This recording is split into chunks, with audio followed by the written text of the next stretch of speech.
বিয়ের আগে খাওয়া দাওয়া। সকাল 7টা বাজে আমন্ড বাদামটা খাওয়া কমপ্লিট হয়ে গেছে, আর একটু পরে কেলগস দিয়ে দুধ খাবো, আর তার সাথে একটু পরিমাণে খেজুর দিয়ে দেবো। বাবা 8:30 বাজে একটু খেজুর খেয়ে নি।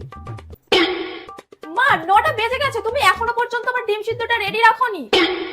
ও মা, দুপুরে মাছের ঝোলটা না তুমি হালকা করে করে দেবে, বেশি রিচ করবে না। বাবা যে কালকে চিকেনটা এনেছিল, রাতে তুমি আমাকে আটার রুটির চারটে করে দেবে, আর ওই চিকেনটা কিন্তু তুমি কষা কষা করে দেবে, একদম ঝোল করবে না, একদম রিচ করবে না, হালকা করে কষা কষা করে দেবে, ঠিক আছে?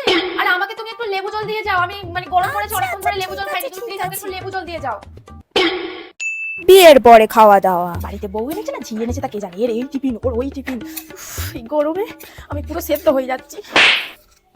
সকাল 10টা বেজে গেছে, এখনো পর্যন্ত আমার কিছু খাওয়া হয়নি, আর ভালো লাগে না। যাই বরং গিয়ে দুটো চানাচুর মুড়ি খেয়ে নি। যা, চানাচুরটাও শেষ, দূর ভালো লাগে না, আমি বরং শুধু মুড়িই খাই।